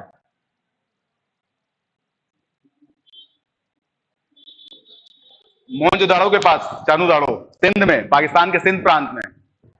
तो ये दोनों साइट्स जहां पे बीड मेकिंग की काफी फैक्ट्रियां मिली हैं। बीड मेकिंग के साथ साथ सेल मेकिंग, बाकी तरह के artifacts, shell cutting, metal working, seal making, beads, seals, shells बनाना, ये सब अलग अलग तरह के व्यवसाय जो हो रहे थे उस समय, वो उसके साथ काफी ज्यादा बड़ी मात्रा में लोथल और चानूदाड़ो इन साइट से मिले हैं। तो मोटे तौर पर जो उसके आर्ट्स और आर्टिफैक्ट्स वाला जो एस्पेक्ट है वो लगभग यहां पर यही तक डिस्कस करना था। हम लोगों ने जो डिक्लाइन की बात की थी, डिक्लाइन ऑफ अर्बन सिविलाइजेशन, तो हमने कहा था कि डिक्लाइन का मतलब था कि अर्बन सिविलाइजेशन, मतलब इस तरह की बात की थी हमने कि अर्ली हड़प्पन पीरियड में रीजनल रूरल कल्चर्स थी, ठीक है ना? अर्ली हड़प्पन पीरियड में बहुत तरह की क्षेत्रीय ग्रामीण संस्कृतियां थी। मैच्योर हड़प्पन पीरियड में वो पहुंच गई। मैच्योर हड़प्पन पीरियड में एक हड़प्पन सिविलाइजेशन या Indus valley civilisation, mature Harappan period के बाद दोबारा पूरा साइकिल कंप्लीट हुआ। और लेटर हड़प्पन पीरियड में भी रीजनल रूरल कल्चर्स, तो याद है पुराना वाला सबको? आखिर क्या क्या विशेषताएं, क्या क्या चीज हो गई? एक तो डी अर्बनाइजेशन हुआ, विनगरीकरण। डी अर्बनाइजेशन का मतलब होता है जो नगरीय स्थल थे वो एक तरह से दोबारा ग्रामीण स्थल बन गए, तो विनगरीकरण, डी अर्बनाइजेशन, ये हुआ। दूसरा हुआ decline in the size and population of the habitations, size and population of the sites. जो स्थल थे उनकी जनसंख्या में गिरावट और उनके आकार में गिरावट, ये भी हो गया जैसे जैसे नगरीकरण से हम दोबारा ग्रामीण तरफ। Loss of script and trade, बताया था मैंने कि लिपि जो है वो एक अर्बन सोसाइटी का फीचर है। तो जैसे अर्बन सोसाइटी से दोबारा रूरल सोसाइटी की तरफ आए, स्क्रिप्ट भी खो गई और सुदूर व्यापार, ट्रेड, ये भी खत्म होने लगा। खासतौर पर मेसोपोटामिया वगैरह से व्यापार हो रहा था, जो मैंने पिछली क्लास में डिस्कस किया था, पर्शियन गल्फ और मेसोपोटामिया, वो व्यापार काफी तक खत्म हो गया। जो होमोजेनाइटी थी, एक रूपता थी, जो एक रूपी संस्कृति थी पूरी हड़प्पा सभ्यता में, एक जैसे मोटिव्स, एक जैसे चित्रांकन थे पॉटरी पे, सील्स पे, वो एक रूपता खत्म हो गई, हेट्रोजेनाइटी आ गई। अलग अलग रीजनल कल्चर, जैसे हमने नाम लिए थे ना, कायथा कल्चर, जोरवे कल्चर, बाड़ा सीसवाल कल्चर, सब अलग अलग कल्चर्स के अलग अलग डिस्टिंग्विशिंग फीचर्स, अलग अलग तरह के डिस्टिंक्टिव फीचर्स वो आने लग गए। तो ये काफी कुछ मैच्योर हड़प्पन पीरियड से लेटर हड़प्पन पीरियड में ये सब बदलाव होने लग गए। अब एक सवाल ये पूछा जा रहा था कि भाई आखिर ये डी अर्बनाइजेशन, ये सब कुछ किन कारणों से हुआ, आखिर क्या क्या ऐसे फैक्टर्स थे जिसके कारण ये 700-800-900 साल का जो अर्बन हड़प्पन सिविलाइजेशन थी, it got transformed into regional rural cultures. तो बहुत तरह के कारण अलग अलग स्कॉलर्स बताते हैं। एक बड़ा कॉमन टाइप का कारण बताया जाता है फ्लड्स एंड अर्थक्वेक्स, बाढ़ आ गई नदियों में और भूकंप वगैरह आ गए। एक स्कॉलर हैं डेल्स, नहीं सॉरी, आलन राइक्स। आलन राइक्स इस हाइपोथेसिस की बात करते हैं कि उस क्षेत्र में बहुत ज्यादा बाढ़ आ गई। उसके लिए कई बार थ्योरी बताई जाती है कि भाई हड़प्पा वगैरह में, हड़प्पा मोहनजोदड़ो वगैरह में कई बार 7 सेटलमेंट्स इतने ज्यादा रिवर किनारे थे कि सेडिमेंट आता था और भर देता था पूरा, नए सिरे से दोबारा कंस्ट्रक्शन होता था। उन 700-800 सालों में 6-7-8 अलग अलग लेवल्स पे मकान बनाए गए थे। तो काफी फ्लड प्रोन एरिया था, मे भी फ्लड्स आए रहे होंगे, और वो हमारी सीज्मिक जोन में काफी हाई सीज्मिसिटी वाला एरिया है, काफी भूकंप, ज्यादा भूकंप आने वाला एरिया है। तो शायद वहां पर इस कारण से अर्थक्वेक्स आए रहे होंगे और इस कारण से डीपॉपुलेशन या डी अर्बनाइजेशन हो गया रहा होगा। एक कारण कई बार बोला जाता है शिफ्टिंग ऑफ द रिवर्स, नदियों का रास्ता बदलना। अधिकांश स्थल नदियों के किनारे स्थित थे, तो एक कारण ये भी बोला जाता है कई बार नदियों ने रास्ता बदल लिया।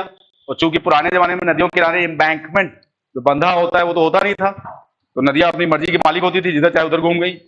और कई बार घूमना ऐसा होता था कि 10-20-50 किलोमीटर कोर्स बदल देती थी, 1-2 किलोमीटर नहीं, 10-20-50 किलोमीटर कोर्स बदल देते। अभी भी जो ये नेपाल से आने वाली नदियां हैं, वो जो ईस्टर्न यूपी में, बिहार में ज्यादा बाढ़ रहती है, कई बार उसका एक कारण यही है कि एम्बैंकमेंट नहीं है, तो नदियां अपना रास्ता बदलती हैं और इस कारण से बाढ़ बढ़ जाती है।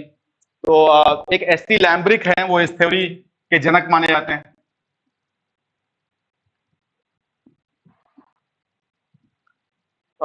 एक थ्योरी है drawing up of the river Ghaggar,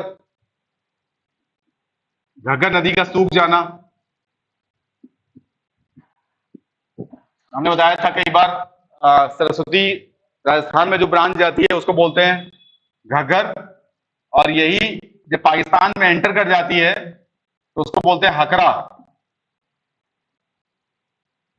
तो इसका सूख जाना, इसके जनक इस थ्योरी के हैं डीपी अग्रवाल, एक आर्कियोलॉजिस्ट थे डीपी अग्रवाल।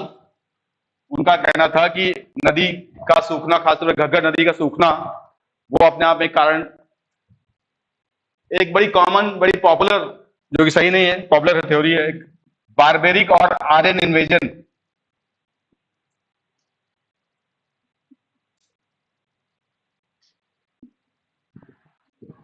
काफी पॉपुलर थ्योरी है कि बर्बर आक्रमण या आर्यों के आक्रमण के कारण, उसके पीछे बकायदा कुछ एक तरह से आर्ग्यूमेंट्स दिए जाते हैं। एक आर्ग्यूमेंट दिया जाता है कि भाई इंद्र को पुरंदर बोलते थे और हड़प्पन से ज्यादातर फोर्टिफाइड सेटलमेंट्स में रहते थे, किसी न किसी तरह के किलेबंद स्थल में रहते थे, और पुरंदर बोला जा रहा है, इसका मतलब किलों को तोड़ने वाला। पुरंदर का शाब्दिक अर्थ होता है डिस्ट्रॉयर ऑफ द फोर्ट्स, तो एक तरह से किलों को तोड़ने वाला इंद्र। ऋग्वेद में भी कहा जाता है कि एक टर्म हरियुपिया मेंशन है, उसको कई बार हड़प्पा के साथ एसोसिएट किया जाता है। तो कई इस तरह की थ्योरीज, मगर इसको ज्यादातर लोगों ने रिजेक्ट किया। ये थ्योरी दी गई थी मैक्स मुलर द्वारा।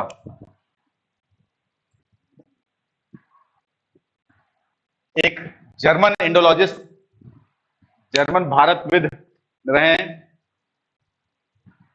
नहीं maximum, sorry, Mortimer wheeler, maximum नहीं, ये भी जर्मन है वैसे, मॉर्टिमर व्हीलर।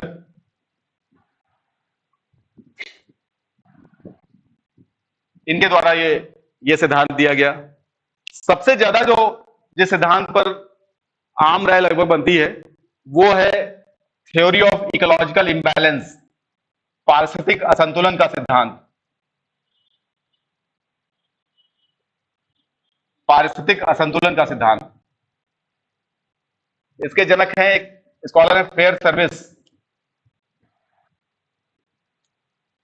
इनका कहना था कि जो आसपास का क्षेत्र था जहां पे हड़प्पा के स्थल थे, शहरी स्थल, उसके आसपास के एडजॉइनिंग एरियाज में पारिस्थितिक असंतुलन हो गया।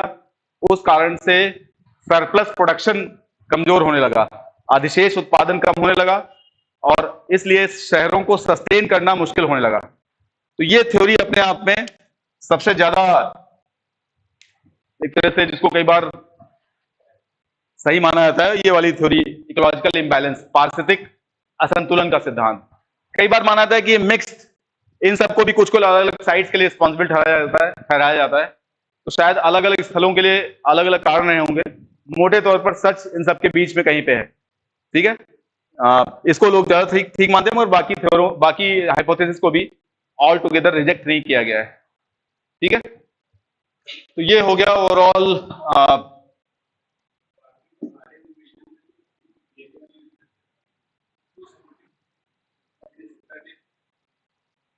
नहीं, कौन से वाले एविडेंस, जो ये मतलब जीनोम स्टडी जो राखी गढ़ी वाली, नहीं उसके लिए ये वाली थ्योरी नहीं ले सकते। एक्चुअली कई बार ये एक इसको, इस थ्योरी के लिए कई बार ये बात कही गई है कि हड़प्पा में कुछ रोड्स पे, मतलब रास्तों में कुछ स्केल्टन रिमेन्स पाए गए हैं, नरकंकाल मिले हैं। उन नरकंकालों के बेसिस पर इस तरह की बात की जाती थी कि शायद किसने आक्रमण किया होगा, भागे होंगे और ऐसा, मगर उनका जब प्रॉपर एनालिसिस किया गया तो पाया गया कि वो ज्यादातर एक तरह से इसके कारण रक्तहीनता, क्या बोलते हैं, एनीमिया, ज्यादातर एनीमिया के कारण मरे हुए हैं। तो इस थ्योरी के पे ज्यादा ग्राउंड होल्ड नहीं करती है। एक छोटा सा क्वेश्चन पूछता हूं मैं हड़प्पा के बारे में, एक फैक्चुअल क्वेश्चन। ग्रीक्स जो है, ग्रीक्स एक क्रॉप के लिए सिंडन शब्द इस्तेमाल करते हैं।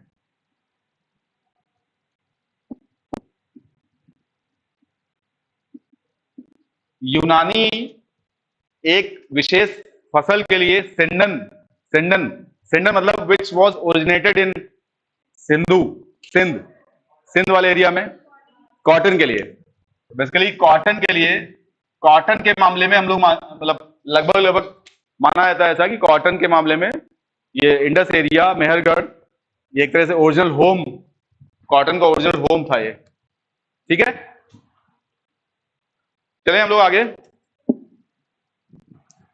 रेड वाला मार्कर है क्या? अच्छा हाँ है ठीक। तो अब हम लोग डिस्कस कर रहे हैं various pottery cultures of India, Bharat की विभिन्न, मतलब एंशिएंट इंडिया, बेसिकली इंडिया नहीं, एंशिएंट इंडिया।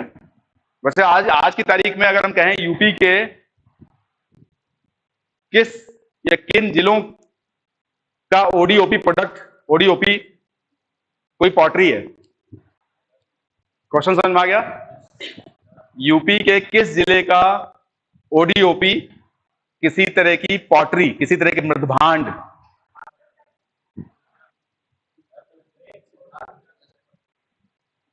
याद कर गए? कम से कम यूपी के बारे में अपने जिले वाला और कम से कम 8-10 और जिले वाले ओडीओपी प्रोडक्ट्स पता होने चाहिए आपको। मैं ख्याल से आजमगढ़ का है ब्लैक पॉटरी ना, काली। उसके अलावा ये बुलंदशहर का भी है क्या? मैं मतलब मुझे याद नहीं आ रहा है, जो खुर्जा वाला इलाका है बुलंदशहर। आजमगढ़ का तो है ब्लैक पॉटरी, आजमगढ़ का एक ओडीओपी है, मगर I am not sure about other districts, क्या किसी और जिले का भी। ये घर से देख के आइएगा, अगली क्लास में बात करेंगे। आपको 3-4 जिलों, अपने जिले जहां से बिलोंग करते हैं, और 5-8 और जिलों का ODOP, one district one product, उसके बारे में आइडिया होना चाहिए, ठीक है। हम लोग बात करने जा रहे हैं various pottery cultures of ancient India.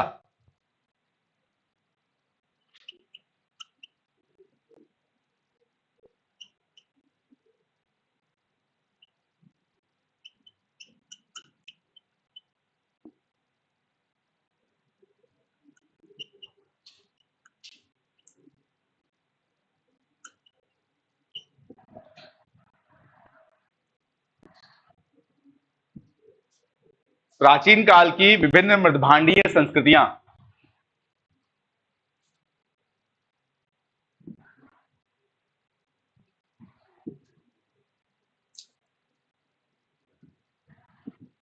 History पढ़ाने का मैथमेटिकल स्टाइल ठीक लग रहा है सबको? हाँ, इसमें किसी किसी मतलब ये इतिहास वाला स्टाइल नहीं है, ये थोड़ा हिस्ट्री पढ़ाने का सिविल इंजीनियरिंग वाला स्टाइल है, तो मुझे लगता है कि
सबसे कॉमन टाइप की पॉटरी जो अर्लीस्ट एरा से अर्ली क्रिश्चियन एरा तक, इनफैक्ट देखा जाए तो आज तक जो चलन में है, उस पॉटरी को बोलते हैं, क्या बोलते हैं?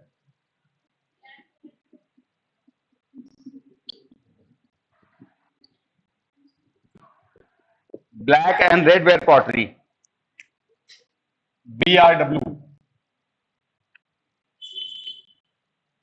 काले और लाल रंग के मृदभांड, अंदर से काले, हमने बताया था काफी कुछ, अंदर से ब्लैक है, ये शायद उल्टा करके पकाया जाता है, इनसफिशिएंट ऑक्सीजन के कारण अंदर काले रहते हैं, ऊपर से लाल होते हैं, इसलिए इनको बोलते हैं black and red ware. Harappa की पॉटरी के लिए मैंने टर्म इस्तेमाल किया था ब्लैक ऑन रेड वेयर, ये ब्लैक एंड रेड वेयर, हाँ, काले और लाल रंग के मृदभांड। उसके बाद जो अगली पॉटरी इंसान ने इस्तेमाल करनी शुरू की, वो लगभग 2000 BC से लेकर के 1400 BC के आसपास तक।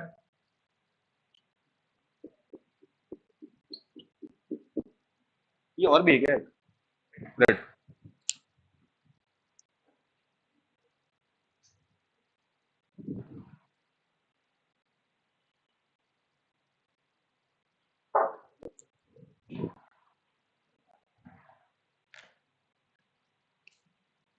इस पॉटरी को बोलते हैं OCP, लगभग 2000 BC से 1500-1400 BC के आसपास तक, occur coloured pottery.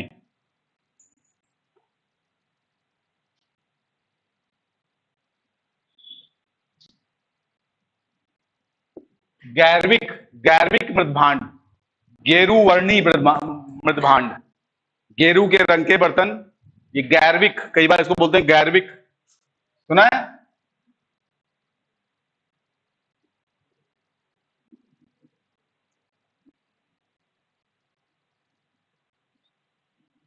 Occur coloured pottery. और ये जहां जहां इसकी ये इस तरह की पॉटरी पाई गई है, काफी स्थल ऐसे खोजे जा चुके हैं। सहारनपुर के पास एक मायापुर जगह है, वहां से लेकर के इटावा का सैपई, यहां तक बहुत बहुत जगह पर ऐसे स्थल हैं जहां पर OCP पॉटरी पाई गई है। इस OCP पॉटरी के साथ एक खास बात यह है, अधिकांश जगह, मतलब कुछ थोड़ी जगहों को छोड़ करके लगभग सब जगह पर तांबे की वस्तुएं मिली हैं, कॉपर होर्ड्स, ताम्र संग्रह, कई बार इसको बोलते हैं ताम्र संग्रह संस्कृति। कॉपर होर्ड्स या कॉपर होर्ड कल्चर। तो ये ओसीपी को कई बार ओसीपी कल्चर को ओसीपी को कॉपर होर्ड कल्चर ही बोलते हैं, ताम्र संग्रह संस्कृति। जहां जहां पे ऐसे मिट्टी के बर्तन मिले हैं वहीं पे तांबे की वस्तुएं भी बड़ी संख्या में मिली हैं। ठीक है, समझ में आ रहा है? तो OCP is associated with copper hoards, तांबे की वस्तुओं के साथ। तीसरी तरह की पॉटरी है, लगभग 1100 बीसी के आसपास शुरू हुई और 600 बीसी तक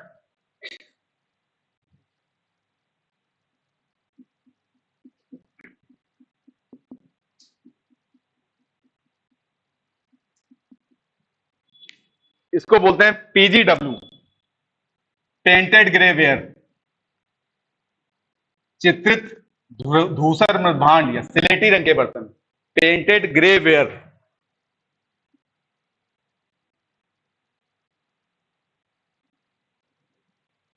पहली बार आर्यों ने जो बर्तन बनाए यहां आर्य इंडिया में सेटल होने के बाद, वो है PGW. These are associated with Aryan craftsmanship, आर्य शिल्पकारिता के साथ जुड़े हुए बर्तन हैं पीजीडब्ल्यू। ठीक है, पहली बार आयरन ऑब्जेक्ट्स इसी पीजीडब्ल्यू पीरियड में मिलने चालू हुए नॉर्थ इंडिया में। तो एक तरह से प्रेजेंस ऑफ आयरन ऑब्जेक्ट्स या इंट्रोडक्शन ऑफ आयरन ऑब्जेक्ट्स,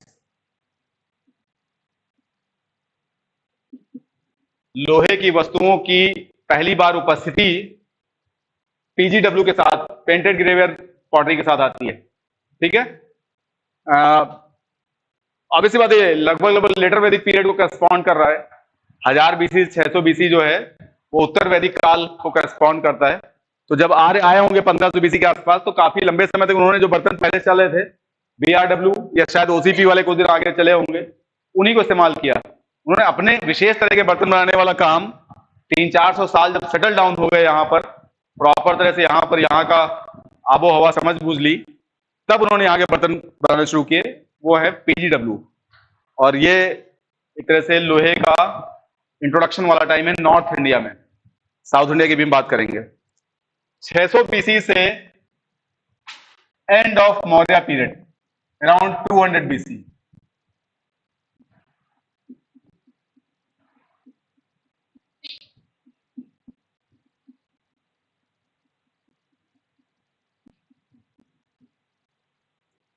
इसको बोलते हैं NBPW, northern black polished where, उत्तरी काली पॉलिश वाले मृदभांड।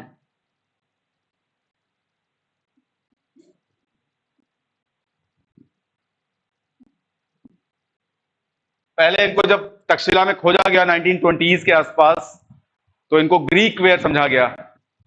एक तरह के माना गया कि यहाँ शायद यूनानी, क्योंकि वो एरिया ऐसा था जहां पर थोड़ा यूनानी सभ्यता का प्रभाव था, अलेक्जेंडर के आने के बाद सेलुकस का एरिया था वो, तो इसलिए इनको शुरू में ग्रीक वेयर बोला गया। बाद में इनका इंडिया भर में और बहुत से एरियाज से इस तरह के बर्तन पाए गए, तो इसलिए इनका नाम बदल के हो गया नॉर्दर्न ब्लैक पॉलिश्ड वेयर। पहली बार नॉर्थ इंडिया में पाए गए थे, इसलिए इनका नाम नॉर्दर्न है। बाकी पूरे भारत में पाए गए हैं, और इनका केवल काले रंग से लेना देना नहीं है, गोल्डन कलर के, सिलेटी कलर के, चॉकलेट कलर के, बहुत तरह के कलर्स के हैं। नाम इनका नॉर्दर्न ब्लैक पॉलिश्ड वेयर है। ये एक तरह से कुछ विशेषताओं के साथ जुड़े हुए हैं। एक तो ये कि लोहे की वस्तुओं की प्रचुरता बढ़ गई। जैसे यहां पे लोहे की वस्तुएं थोड़ी ज्यादा कदम मिल रही थी, यहां पे प्रीपॉन्डरेंस ऑफ आयरन ऑब्जेक्ट्स, लोहे की वस्तुओं की प्रचुरता।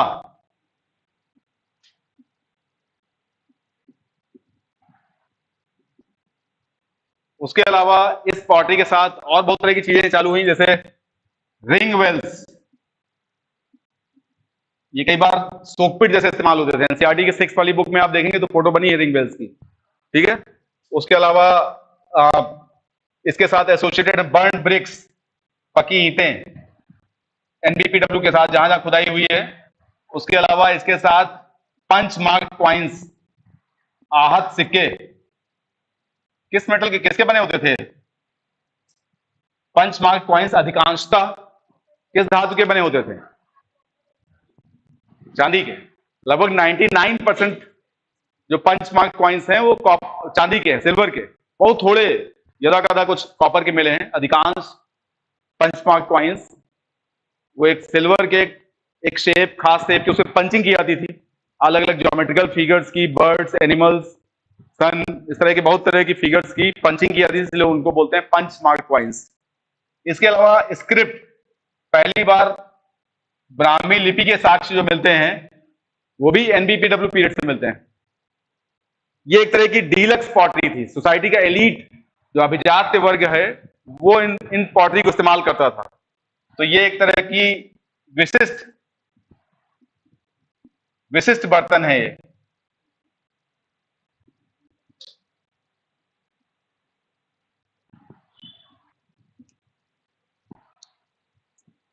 समझ आ रहा है?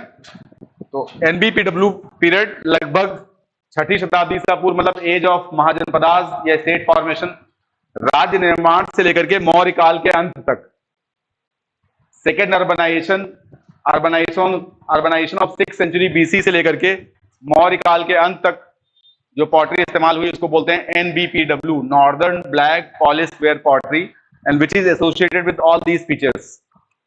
लोहे की वस्तुओं की प्रचुरता बढ़ गई, ring wells, burnt bricks, punch marked coins, and बाद के फेज में स्क्रिप्ट, पहली बार स्क्रिप्ट इसमें मिली। तो ये सब एनबीपीडब्ल्यू के साथ जुड़े हुए हैं सब। इसके बाद ये पोस्ट मौर्य पीरियड से लेके गुप्ता पीरियड तक का पॉटरी जो है,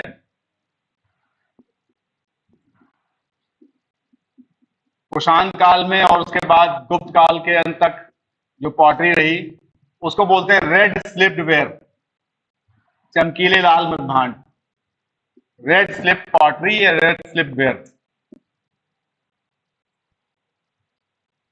ठीक है, तो एक तरह से मौर्योत्तर काल से लेकर के गुप्त काल तक जो विशिष्ट प्रकार के बर्तन प्रयोग हुए हैं उनको बोलते हैं चमकीले लाल मृदभांड, रेड स्लिप पॉटरी या रेड स्लिप वेयर। इसी दौरान कुछ इंपोर्टेड पॉटरी भी आई बाहर से, जब एक्सटर्नल ट्रेड काफी ज्यादा हो रहा था,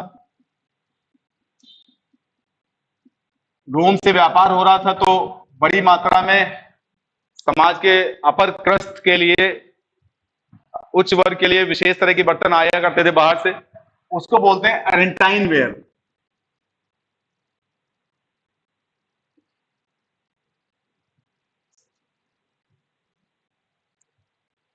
आम बोलचाल में इनको अरेंटाइन वेयर बोलते हैं, वैसे टेक्निकल टर्म्स में इनको एम्फरी एंड टेरा सिगिलाटा कई बार बोला जाता है, बोलचाल में अरेंटाइन बोल सकते हैं। अरेंटाइन इसलिए बोला जाता है कि रोम में एरेजो नामक जगह से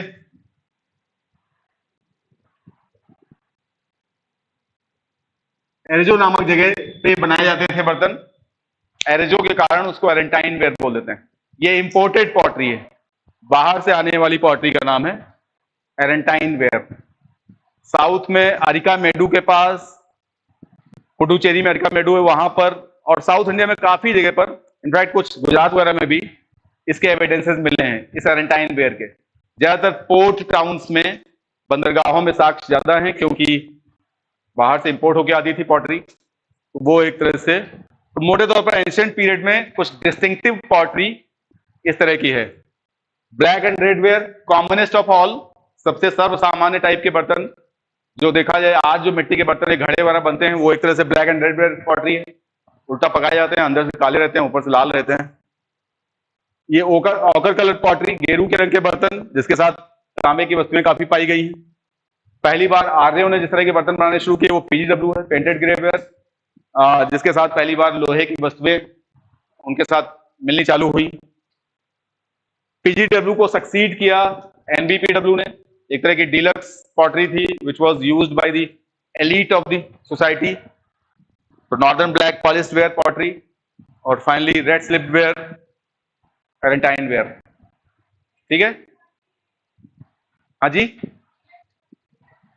डीलक्स मतलब सोसाइटी का जो थोड़ा विशिष्ट डीलक्स मतलब विशिष्ट, समाज का जो थोड़ा अभिजात विशिष्ट तबका है। जैसे आज अगर आप बर्तन देखो, किसी के घर का स्टैंडर्ड अगर चेक करना हो तो 2 ही 3 चीजें देखने लायक होती हैं, उसके बर्तन और उसका वॉशरूम, मतलब दो चीजों देख के आइडिया लग जाएगा काफी कुछ उसका लेवल क्या है।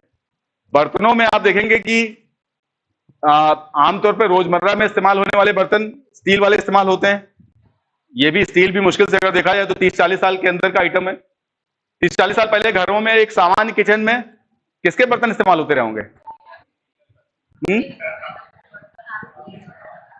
तांबे के तो कम होते थे, पीतल होता था, एक फूल एक एलॉय था फूल, उसमें पता नहीं क्या क्या चीज होती थी, कॉपर मेन था उसमें। तो फूल के बर्तन, तांबे के बर्तन, फिर धीरे धीरे एल्युमिनियम की एंट्री हुई। एल्युमिनियम का फिर थोड़ा उसका क्लास स्टेटस नीचे चला गया सस्ता होने के कारण। फिर स्टील आया, स्टेनलेस स्टील। 80s में स्टेनलेस स्टील आया, तो स्टील ने काफी कुछ कब्जा कर लिया बड़े लेवल पर। उसका कारण था कि महंगा सस्ता सब तरह का उपलब्ध था। जब ये स्टील कॉमन हो गया तो लोगों ने घर में अपने स्टेटस के लिए अलग अलग बोन चाइना क्रॉकरी रखनी शुरू कर दी, अलग स्टाइल वाली। तो बोन चाइना क्रॉकरी किस स्टाइल वाली है, किस लेवल वाली है, वो कई बार स्टेटस दिखाता है। तो पॉटरी जो है कई बार स्टेटस के साथ जुड़ा हुआ आइटम है।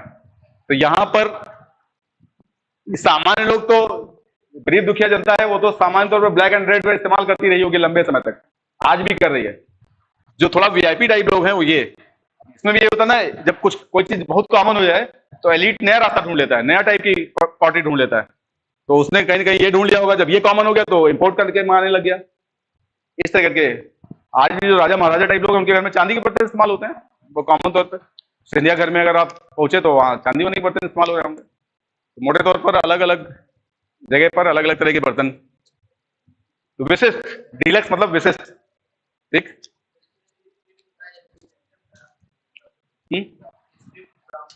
हाँ, एक तरह से पहली स्क्रिप्ट जो भारत में प्राचीन काल में खोई गई, पाई गई, जो उसका नाम है ब्राह्मी। अशोक के अधिकांश अभिलेख जो मेन लैंड में पाए गए हैं, नॉर्थ वेस्ट इंडिया में पाए गए हैं, वो अरमाइक में भी हैं, खरोस्ती में भी हैं, ग्रीक में भी हैं।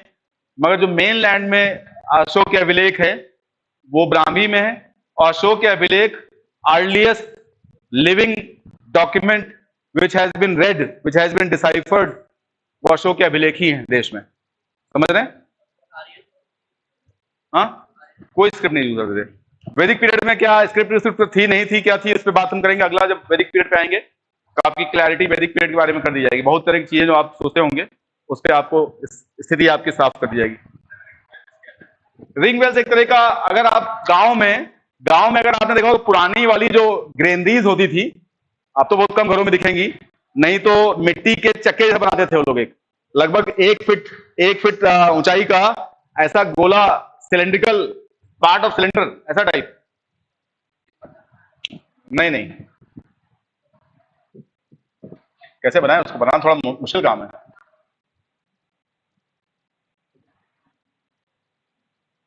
मतलब ऐसा टाइप का सिस्टम, समझ आ गया? उसी को एक दूसरे के ऊपर रख करके उसको इस्तेमाल करते थे, उसी में गेहूं चावल भरा जाता था। डहरी बोलते थे उसको हम लोग अपने टाइम पे, बिल्कुल डहरी उसके लिए कॉमन टाइप टर्म है। मतलब मैं इस मामले में खुशकिस्मत बहुत ज्यादा कि गांव का एकदम टिपिकल गांव वाला शब्द आप हमारे सामने बोलेंगे बिल्कुल पहचानता हूँ। आप फ्रेंच जर्मन टाइप वाला कुछ बोलेंगे तो वो भी काफी कुछ जानता हूं मैं। तो भाषा के मामले में थोड़ा खुशकिस्मत हूं मैं।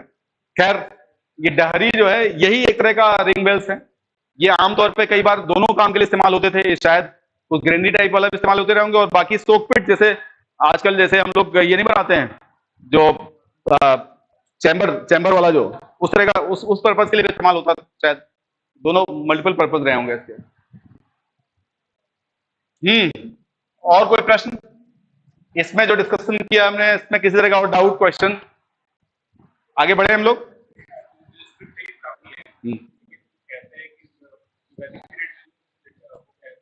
वो सब ओरल था, हवा में ओरल ट्रांसमिशन था, लिखा विखा कुछ नहीं किया है।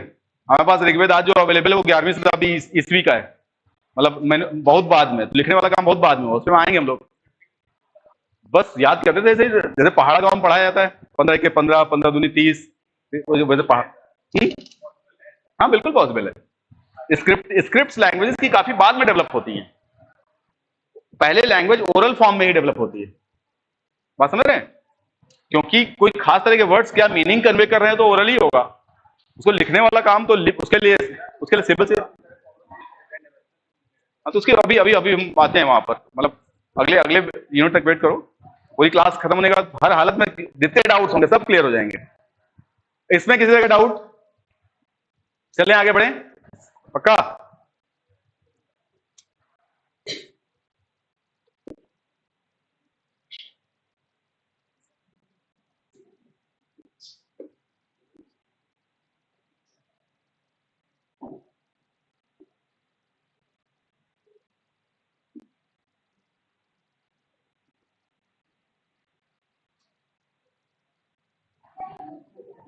हाँ जी,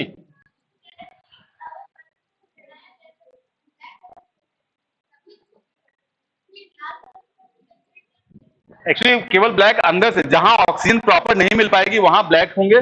ऐसे नॉर्मली जैसे ईटा बनता है मिट्टी का, वो तो, हाँ वही तो। क्या क्या समझा नहीं मैं, क्या क्या क्या चीज?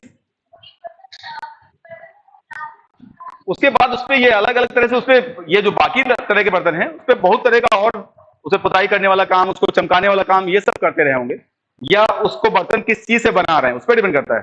जैसे अब कप है आज की तारीख में, ये जो कप इस्तेमाल होता है सिरेमिक का, उसके लिए अलग मटेरियल होता है, तो मटेरियल क्या इस्तेमाल हो रहा है वो, और उस पर ऊपर ट्रीटमेंट किस तरह से किया जा रहा है, उसके हिसाब से वो अलग अलग तरह के बर्तन होते जाते हैं। नॉर्मल कॉमन टाइप का बर्तन बनाने का तरीका है, मिट्टी खोदी हो, उसका थोड़ा बहुत भूसा वूसा मिला करके उसको बना लिया, तो वही ब्लैक एंड रेड बनेंगे।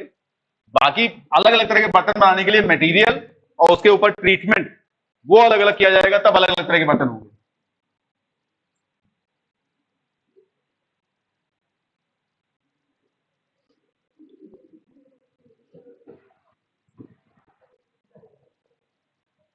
चलिए खैर, हम लोग अब डिस्कस करते हैं pastoral and agricultural communities of south India, दक्षिणी भारत की के पशुचारक और कृषक समुदाय।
साउथ इंडिया में खेती करना और पशुपालन करना, इसके साक्ष्य लगभग 2500 बीसी के आसपास, मिड थर्ड मिलेनिया, तीसरी सहस्राब्दी के मध्य, तब से मिलने चालू होते हैं।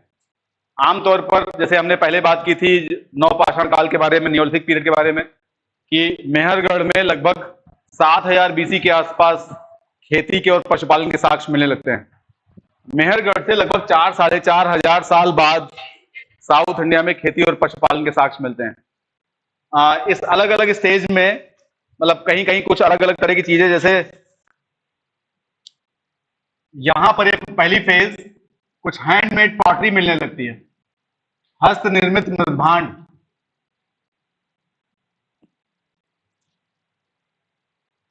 उसके अलावा कुछ शिफ्टिंग कल्टीवेशन, स्थानांतरित कृषि के साक्ष्य मिलने लगते हैं, शिफ्टिंग एग्रीकल्चर। इस सेकेंड फेज में व्हील टर्न पॉटरी, कुम्हार के चाक पे बनाए जाने वाले बर्तन, उसके साक्ष्य मिलने लगते हैं। सेटल्ड एग्रीकल्चर, क्या लगता है साउथ इंडियन फार्मर्स के द्वारा उगाई जाने वाली पहली फसल क्या रही होगी?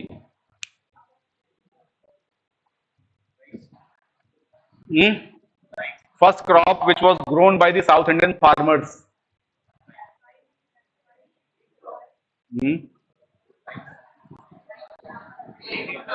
हाँ, गेहूं जो तो नॉर्थ इंडिया आमतौर पर वो था रागी। रागी, रागी सुना है? मतलब कर्नाटका में जब मिड डे मील में पूरा खाना बनाना नहीं होता टीचर्स को, तो रागी की खिचड़ी बना के दे दी जाती है। इंपॉर्टेंट कोर्स सीरियल है millets, coarse cereals, nutri cereals को कई बार बोलते हैं, not millets exactly. Coarse cereals, मोटे अनाज, जो आजकल इंटरनेशनल में, हाँ मिलेट्स ही तो बोलते हैं, इंटरनेशनल ईयर ऑफ मिलेट्स या कोर्स सीरियल चल रहा है इस समय। तो ragi was the earliest crop grown by the south Indian farmers. Second phase में कॉपर के साक्ष्य भी मिलने लगते हैं, कॉपर एंड ब्रॉन्ज ऑब्जेक्ट्स।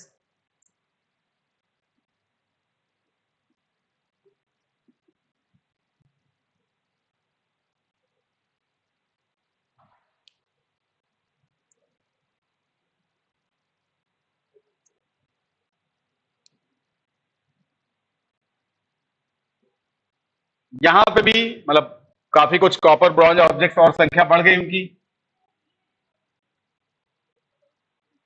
कुम्हार के चाक वाले बर्तन, स्थायी कृषि,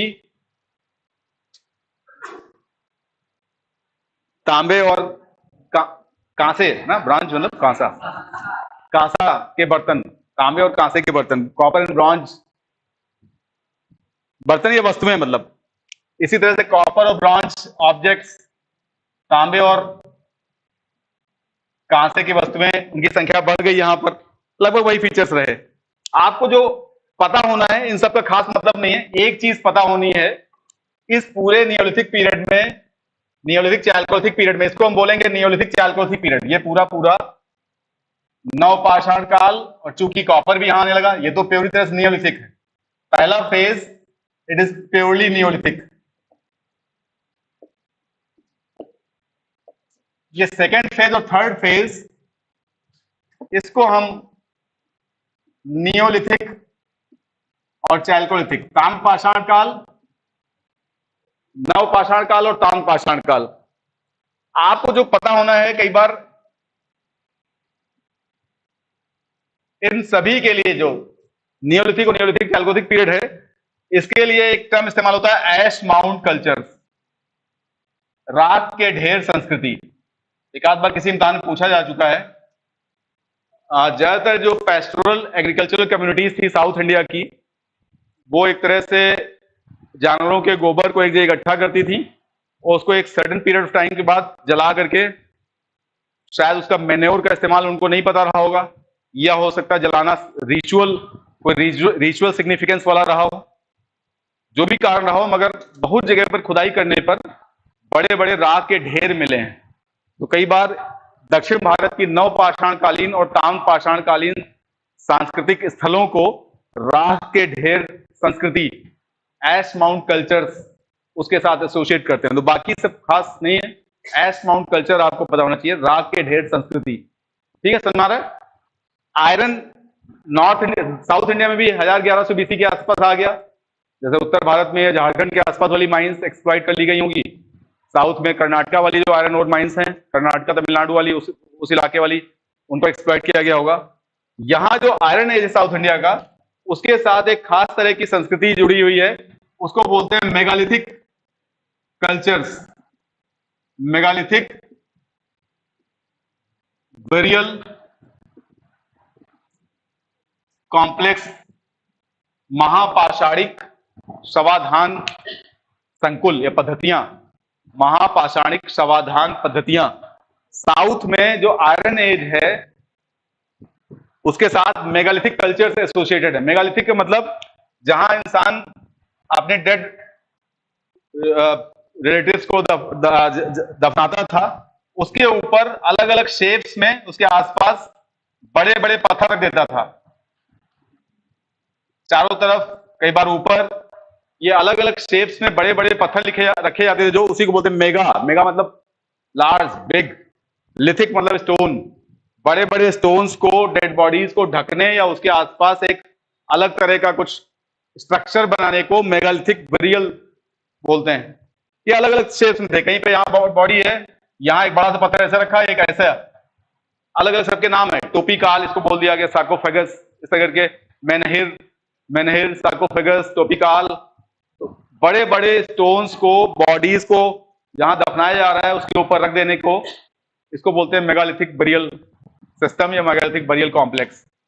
इसका शायद इसके पीछे पर्पज रहा होगा कि उस डेड बॉडी को कोई ऐसे जंगली जानवर वगैरह निकाल ले, एक शायद ही कारण रहा होगा। दूसरा ये भी हो सकता है कुछ एविल स्पिरिट्स वगैरह, कुछ ऐसी बुरी आत्माएं निकल के आगे बदला लेने आ जाए कहीं, तो उनको ठीक से भारी पत्थर से दबा के रखो ताकि आसानी से निकल ना पाए।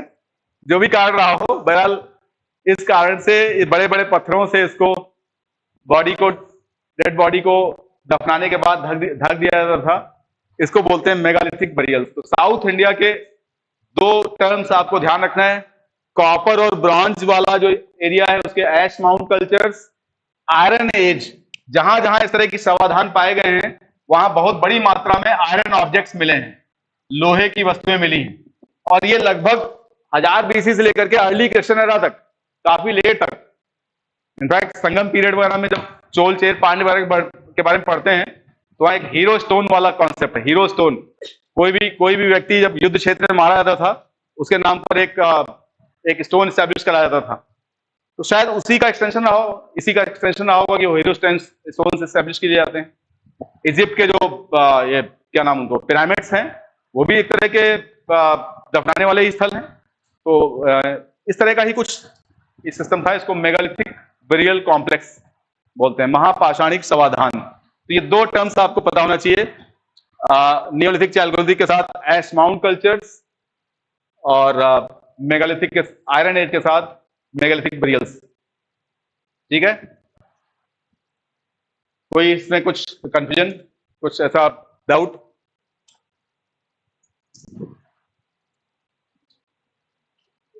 कुछ साइट्स अगर लिखना चाहें, जैसे साइट्स की अगर हम बात करें तो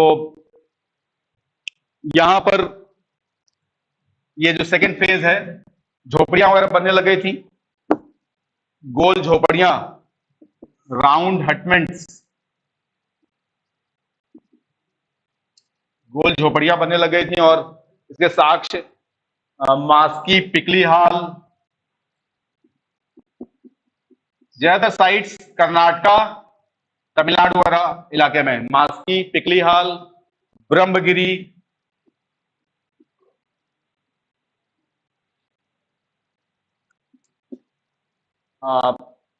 पय्यमपल्ली तमिलनाडु में सब हैं।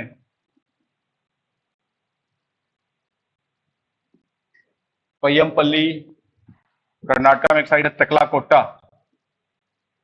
आमतौर पे अभी इसके चांस कम है कि साइट्स वगैरह पूछें, मगर जैसे यहां पर सिमेट्री पाई गई है, एक बकायदा समाधान स्थल पाया गया है नागार्जुन कोंडा में, थर्ड वाली फेज में सिमेट्री, जहां लोग दफनाए जाते थे, एट नागार्जुन कोंडा।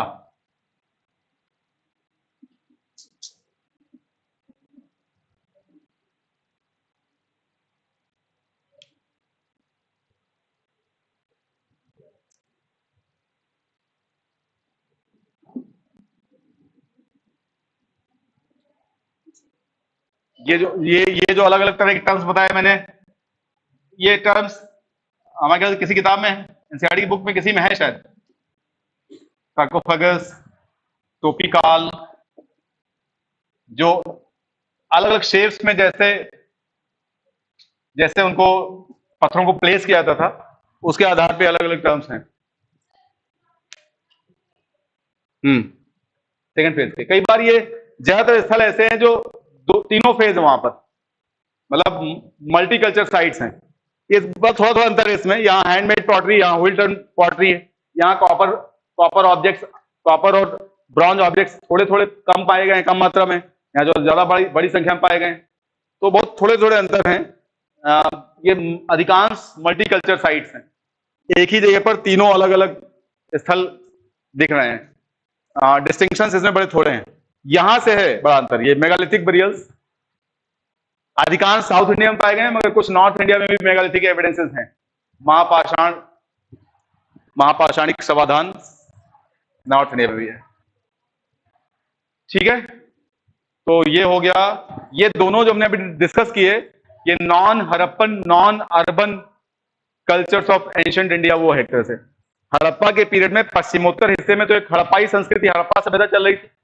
बाकी पूरे इंडिया में जो चल रहा था वो हमने डिस्कस किया। समझ में आ गया? मतलब एक तरह से हड़प्पा के अलावा बाकी क्षेत्र में, एक तो जो लेटर हड़प्पन कल्चर्स थी वो एक तरह की ताम्र पाषाण कालीन संस्कृतियां हैं उस समय, जो जोरवे कल्चर, कायथा कल्चर, बनास आहार कल्चर, ये ज्यादातर non Harappan non urban cultures हैं, गैर हड़प्पाई गैर शहरी संस्कृतियां, जो हमने लेटर हड़प्पन कल्चर्स के नाम पे अलग अलग संस्कृतियां लिखाई थी। तो कभी ऐसा भी क्वेश्चन आता है अगर non Harappan non urban cultures, तो उसमें ज्यादातर वही जो later Harappan regional rural cultures हैं उन्हीं को हम लोग लिखेंगे। ठीक है, ठीक है, फिर आज यहीं तक।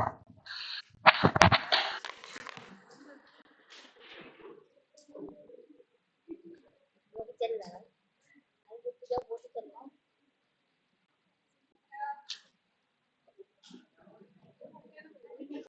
अब वो कुछ अबे हम लोग गए, हमने कहा तो कर दी।